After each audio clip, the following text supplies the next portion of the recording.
Here's what I said, DJ, and I would love for you to shed some light on why, why these teams are so enamored with a guy like Richardson. Mm-hmm. My analogy was that I think Richardson, as is many quarterbacks, but like they're Rubik's cubes, and you've got to think to yourself like, once he's figured out, how good is he? So that's top end. To me, if Anthony Richardson ever got figured out, and he was a solved Rubik's cube, he would be the best player on the field in any game, Mm-hmm. right? So like I'm on record saying that. So he's got the ability to be one of, if not the best player in the NFL, just because of his ridiculous traits. Now, the problem is that he's about 27 turns behind Bryce Young and C.J. Stroud if you're talking about the Rubik's Cube.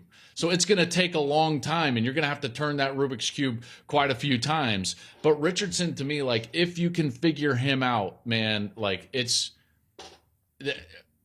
I've never seen anything like it, to be honest with you. I mean, he harkens back to, like, Michael Vick traits in a lot of ways, but it's a little different than that. What are your thoughts? Well, I will say that I feel like we're both auditioning to be guest hosts for Colin, because you have a very strong analogy. The Rubik's Cube thing is very strong. Cowherd approved. And so good. mine that I've been using on him is, if we agree that we have some order of the top three. So I have Bryce one. I moved him up to my number one player in the whole draft. I was like, just rip the Band-Aid off, like get some guts and do it. So I just moved him all the way up. He was number 3, put him to number 1 overall. Stroud has been my number 2 the whole time. To me, there's the two guys are separate. Those guys are kind of by themselves.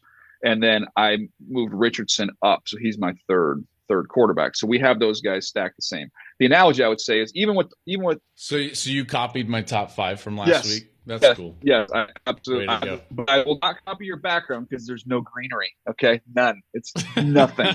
Drab.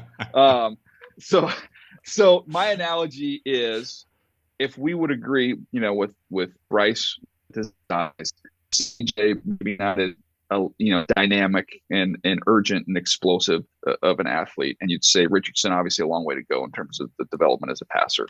And you go through all these quarterbacks, they all have flaws. But if we look at it and say they all cost the same, and they all are going to cost you a top 10 pick, you're going to have to expend a top 10 pick to get any of these quarterbacks.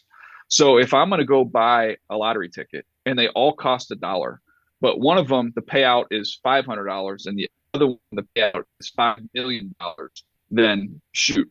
If I'm going to be spending a top 10 pick, I want the one that if I hit, I could hit it big. And that's Richardson. That's the case for him, and why you're seeing, kind of the hype on him and the buzz on him built. So I think that's part of what it is like, man, in a league right now where I call them like these cyborg quarterbacks, we've got 8 to 10 of them that are just ridiculous, and they're all young, and it's Mahomes and Burrow and Herbert and Lamar Jackson's still out there. Josh Allen's out there. I mean, it's a murderer's row. Trevor Lawrence. To get through all these guys, you're going to need a dude, man. You're not going to want somebody that's just okay. So you're going to chase the ceiling, and he's the ultimate ceiling base with Richardson. Now, in the evaluation of him, I think people are labeling him. He's just not accurate. He's look at his completion percentage. He's not an accurate passer, and I'm like, let's look at it a little bit. His average depth of target was over 10. They pushed the ball down the field in an era where guys like us would have been able to get a bunch of bubbles and quickies, just to get our completion percentage up that fit some of these guys. It was a downfield attack that they had there at Florida. The team skill position wise is not very good. Then you look at him, and I watched the Missouri game. I kind of documented that during the combine or whatever. But I mean, he throws a seed on a deep over that's dropped. He throws another one on a post route that's dropped. It would have been a touchdown that game. The interception hits his receiver in the hand, pops up in the air and gets picked. So I would just say on his evaluation, there is enough there. You can see the moments of brilliance with him as a thrower, not just as a runner. You got to search for them, but they're there. Obviously, talking as one people reference. But I think what I'm getting at in the long-winded answer, Joel, is that I think there's enough evidence there where you could buy in, where you could say, okay, I can see this. I don't disagree with that at all. In fact, I would say like the more the more I watch, and I've watched basically all of his stuff, Mm-hmm. the more it reminds me a lot of Josh Allen. And like, I remember what I said about Josh Allen, Mm-hmm.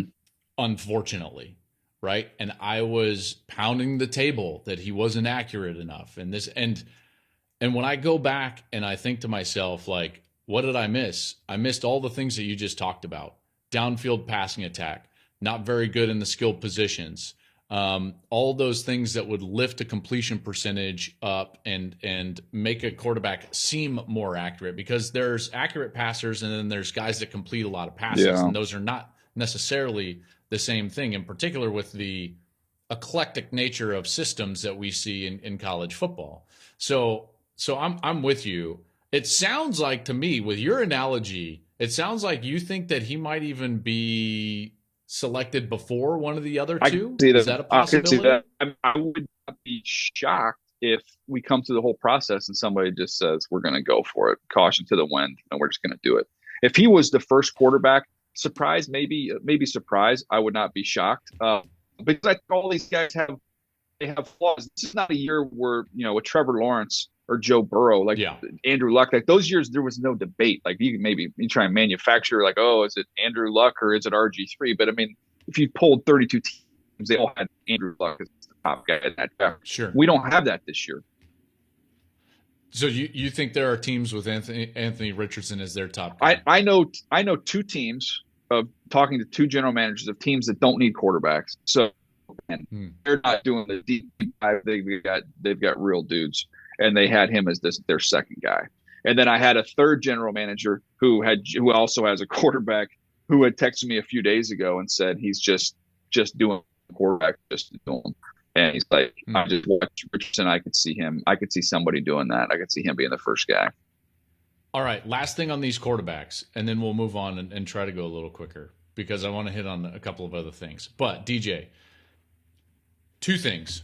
One is, the trend in the NFL is guys polishing and completing themselves. And like some of these, quote, projects that in the last 4 or 5 and 6 years that I've sat there and been like, I don't know, I just don't see it. You've got to control the game from the pocket and so on and so forth. They're working in the National Football League, right? Like, we are seeing guys mature and progress and work out, I think, on a much greater ratio than what we've seen previously. And part of that is what we've heard from some of the old guard. We've heard it from Aaron Rodgers. We've heard it from Tom Brady, in the fact of, like, the game has regressed a little bit down to like more of a college game. The rules have allowed the game, and the passing game more specifically, to regress, where a quarterback doesn't have to think about everything that he used to think about in terms of protecting receivers over the middle and so on and so forth.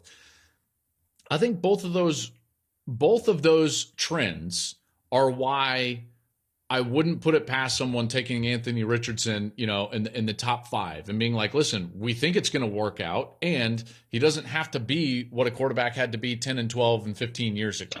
I would also say, to me, it's just purely the mobility. Like, if you look at Josh and you look at Jalen Hurts, two guys who needed polish as passers, right? First of all, those guys played a lot of football. They had played a good amount of football in college. So at least there was that. With Richardson, you don't have quite as many snaps there. But you had guys that needed to progress as passers. And the way I look at it is, if you're raw as a passer, you better have the legs to buy you time. If you look at guys like Zach Wilson, hasn't worked out for the Jets. Well, Zach Wilson still needs to be developed as a passer. But unfortunately, even though he's a good athlete, he can't physically stay healthy to run like that. And he's not at that level of athleticism. Man, to me, it's like, with Anthony Richardson, if I'm in the room, if I'm a scout in the room, I'm like, guys, we can run him 16 to 18 times a game. He's 244 pounds. We can't do that for 10 years, but we can do it for the first 2 years while he's developing, learning, and growing as a passer. We can be in games. Now, I know that the Bears didn't, obviously they're picking first. They didn't win many games, but they're in games because of Fields' ability to run. Yep. And that's my whole thing with what do they do with Fields. I'm like, well, look, you're making it this part. You want him the time now. Now it's time for him to deliver. But he did his part early in his career, so I'm going to use my legs, and we'll be in games just off my legs. Hey, thanks for watching. If you enjoy that clip, make sure you click subscribe somewhere down here. From game highlights to exclusive interviews and rankings, we've got everything you need as a college football fan right here. College football on Fox.